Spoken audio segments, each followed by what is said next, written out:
Fala galera, tudo bem com vocês? Aqui quem fala é o Matheus Braga e hoje eu quero conversar com vocês sobre mais uma convocação da seleção brasileira. Dessa vez para as eliminatórias da Copa, jogos com Equador e Paraguai no final do mês de janeiro, começo do mês de fevereiro. A gente tem algumas polêmicas na lista e a gente tem algumas confirmações. Quero conversar com vocês sobre isso justamente por voltas de nomes que são um pouco criticados, pela ausência de nomes que são muito pedidos pelo torcedor, e isso indica uma possível já seleção montada para a Copa do Mundo do Catar no final desse ano. Então não se esquece, se inscreve no canal, ativa o sininho para não perder nada do que a gente vai postar por aqui. Não se esquece também de dar o like e deixar o seu comentário de quem faltou nessa seleção ou quem realmente mereceu ser convocado, tá?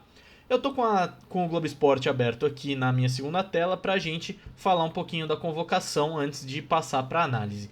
Os goleiros, sem nenhuma surpresa, Alisson do Liverpool, Ederson do Manchester City e o Everton do Palmeiras. Vale lembrar que o Everton do Palmeiras testou positivo para Covid na reapresentação do Alviverde, mas como os jogos são no final do mês de janeiro, começo de fevereiro, já deve ter passado os 15 dias de quarentena, né, de isolamento, então o Everton convocado também para a seleção brasileira. Nas laterais, aí a primeira polêmica, né, o Daniel Alves de volta, jogador do Barcelona, Emerson Royal do Tottenham, Alexandro da Juventus e Alex Telles do Manchester United. Para a zaga, Éder Militão do Real Madrid, Gabriel Magalhães do Arsenal vem fazendo uma grande temporada na Premier League, Marquinhos do PSG e Thiago Silva do Chelsea. No meio tem o Bruno Guimarães do Lyon, o Casemiro do Real Madrid, Fabinho do Liverpool, Fred do United, Gerson do Olympique de Marselha, Everton Ribeiro do Flamengo, Lucas Paquetá do Lyon e o Felipe Coutinho agora no Aston Villa. No ataque, Antony do Ajax, Vinícius Júnior do Real Madrid, Rodrigo também do Real Madrid, Gabriel Jesus do City, Matheus Cunha do Atlético de Madrid, Rafinha do Leeds, que pode estar indo para o Bayern de Munique, mas ainda é do Leeds, e o Gabriel Barbosa, o Gabigol, do Flamengo. Esses são os 26 jogadores convocados pelo técnico Tite, né? A seleção que tem um calendário cheio em 2022, né? Vale lembrar que dia 27 de janeiro o Brasil encara o Equador em Quito, dia 1º de fevereiro o Brasil pega o Paraguai no Mineirão, e aí em março, no final de março, dias 24 e 29, Chile na Arena Fonte Nova e Bolívia em La Paz para definir para encerrar as eliminatórias e definir as equipes sul-americanas que vão para o Catar. No dia 1º de abril, sorteio dos grupos da Copa do Mundo. E aí, entre 31 de maio e 14 de junho, a seleção faz 3 amistosos, com datas, locais e adversários ainda a definir. Mas como a gente já sabe da CBF, nenhum deles deve ser aqui no Brasil. Assim como 2 amistosos que vão ser realizados entre os dias 19 e 27 de setembro. Isso tudo como preparação até dia 21 de novembro, a abertura da Copa do Mundo do Catar.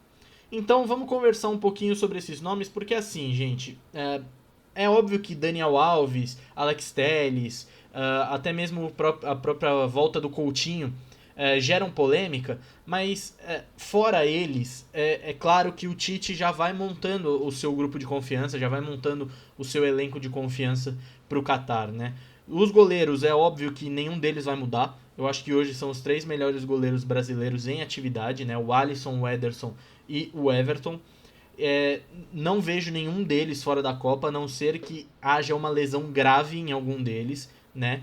Não vejo nenhum dos 3 fora da Copa. Então, os goleiros acho que já estão definidos. Acho que o Tite poderia abrir para testar outros goleiros. Poderia muito bem levar algum goleiro ali da seleção sub-20 ou algum goleiro que ele enxergue com potencial. Mas acho que isso já é a afirmação de que pelo menos os 3 nomes para o gol lá para o Qatar, o Tite tem definido que são Alisson, Ederson e o Everton.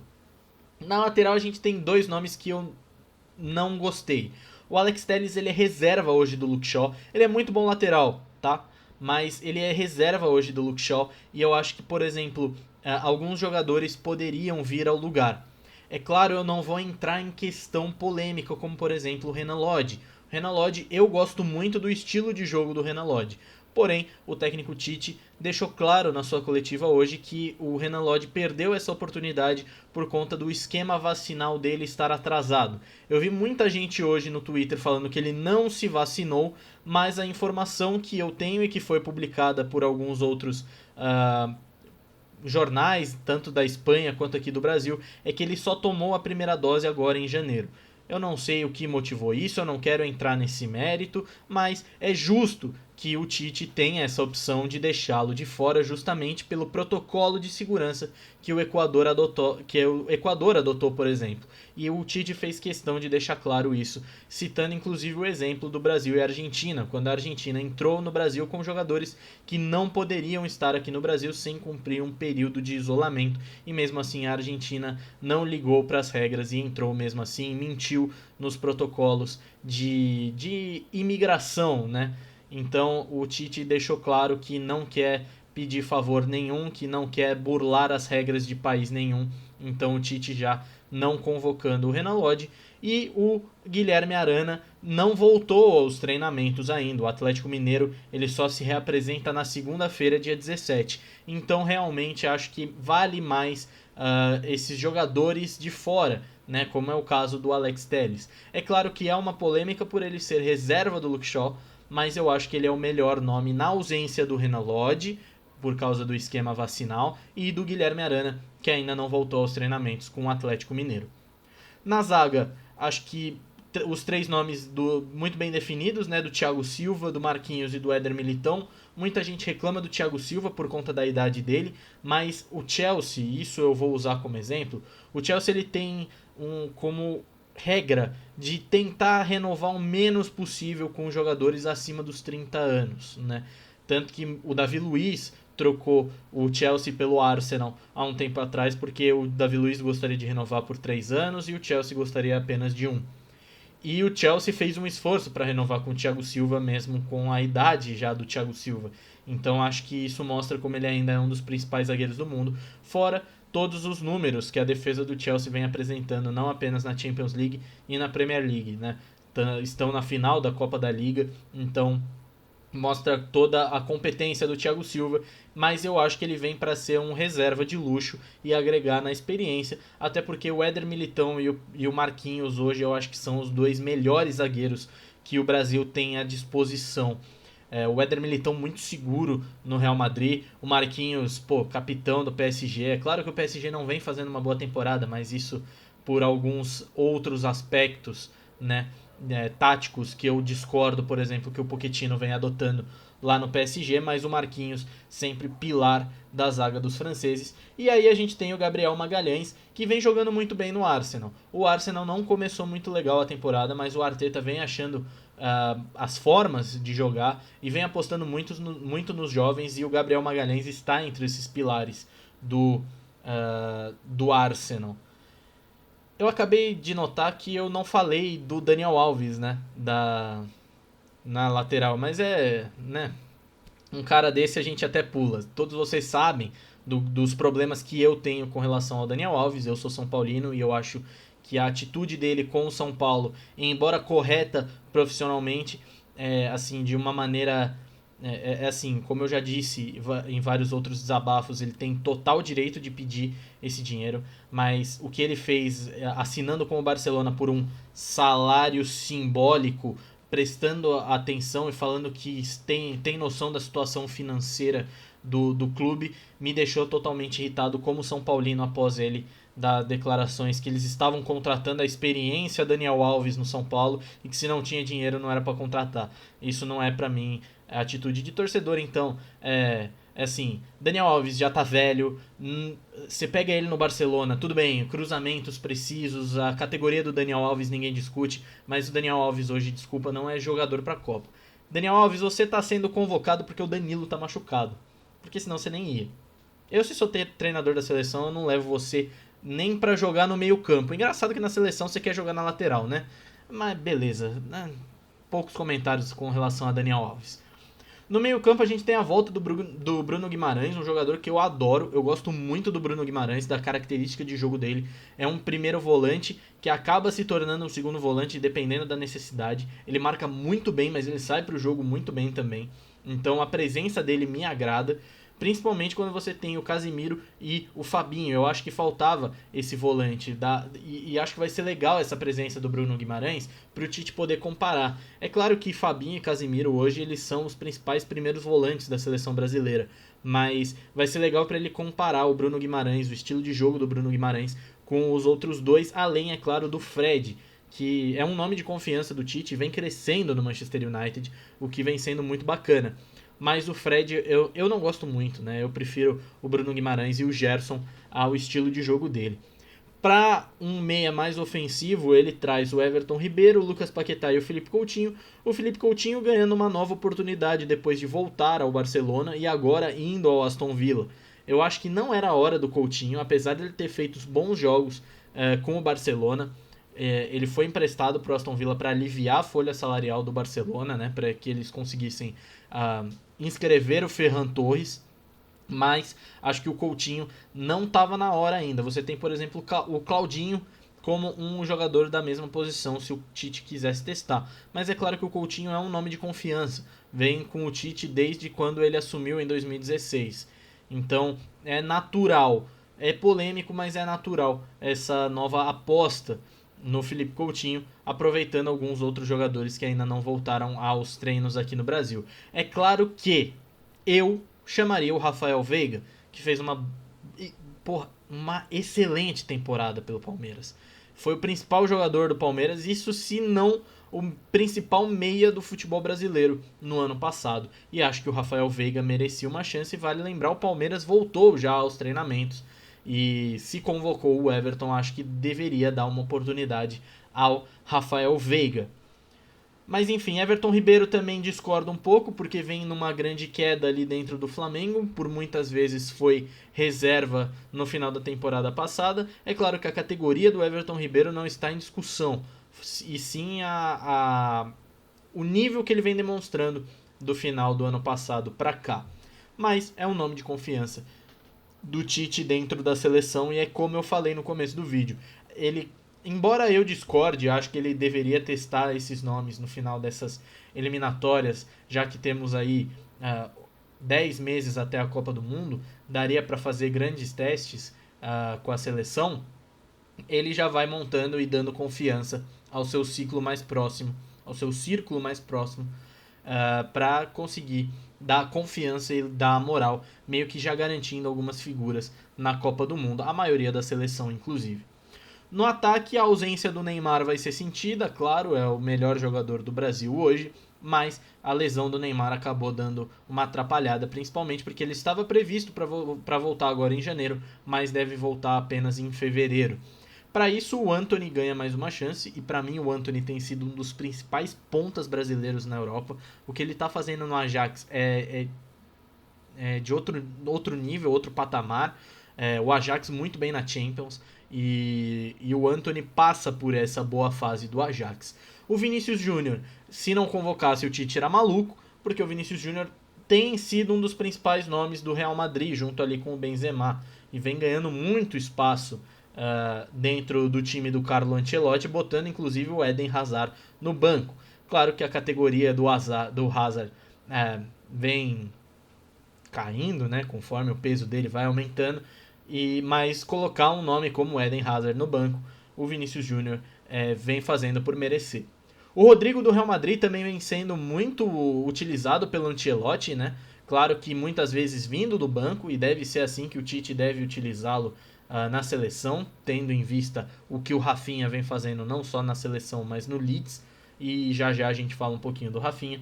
O Rodrigo, ele é um jogador de muita explosão, muita velocidade. Eu gosto muito do Rodrigo, né?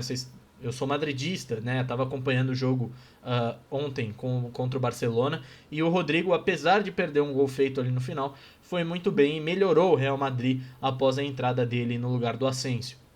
Acho que o Rodrigo merece já essa chance tem algum tempo, e aproveitando essa ausência do Neymar, acho que o Tite faz correto em trazer o Rodrigo para a seleção brasileira. O Gabriel Jesus já é meio que figurinha carimbada, né? Já é um atacante de confiança do Tite, juntamente com o Matheus Cunha, que ganhou muito espaço depois da Olimpíada. O Matheus Cunha, vale lembrar, ele é um jogador muito polivalente, e acho que o Tite vai tentar experimentar isso. O Matheus ele pode jogar tanto de centroavante quanto de ponta quanto de meia. Ele joga em todas as posições ofensivas.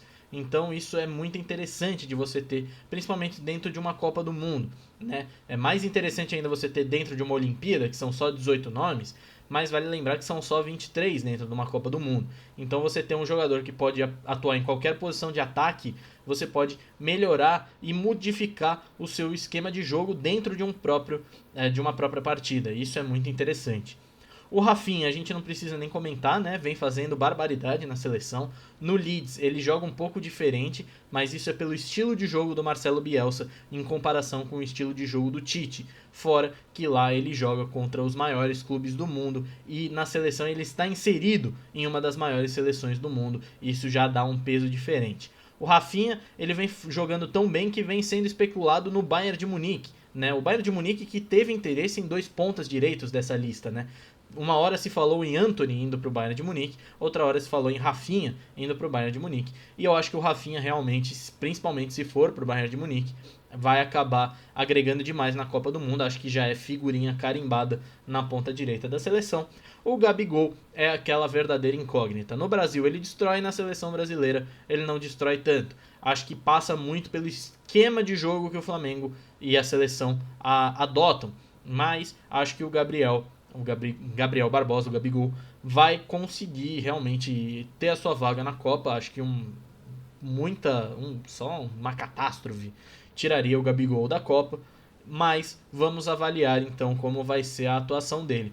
Fora isso, acho que assim, discutindo dentre os nomes e anulando tudo aquilo que eu falei logo no começo de esquema vacinal de Renan Lodge, de jogadores que ainda não voltaram, eu não levaria o Daniel Alves, né? Motivos pessoais meus. A categoria do Daniel Alves não se discute, mas por motivos pessoais meus de não gostar do caráter do Daniel Alves, né? E o Tite vive falando de caráter. Por não gostar do caráter do Daniel Alves, pelo que ele fez. Tudo bem, eu posso ser um pouco clubista agora, mas pelo que ele fez ao meu clube e pelo que ele fez ao São Paulo Futebol Clube, eu não levaria o Daniel Alves, eu buscaria uma outra opção dentro do próprio futebol brasileiro. Eu acho que existem laterais direitos aqui que merecem algumas oportunidades. Eu levaria hoje o Fagner do Corinthians antes de levar o Daniel Alves. Emerson Royal, até concordo, não levaria o Alex Telles, levaria o Guilherme Arana, mesmo com o Atlético só se reapresentando na próxima segunda, dia 17. Na zaga, acho tudo perfeitinho. No meio de campo, eu não levaria o Fred, por não gostar da característica dele. Não levaria o Everton Ribeiro e não levaria o Coutinho. Daria uma oportunidade ao Rafael Veiga, do Palmeiras, né? O Bruno Guimarães eu vivo pedindo oportunidade, agora ele tem a sua oportunidade. Foi convocado o volante do Lyon. E no ataque, a ausência do Neymar apenas. Mas fora isso, eu acho que eu tiraria apenas o Gabriel Jesus, por não gostar muito do jogo do Gabriel Jesus, mas acho que a ausência do Neymar faz com que ele seja um nome, e a confiança do Tite, é claro, mas isso falando de mim, a ausência do Neymar faria com que eu levasse o Gabriel Jesus, né?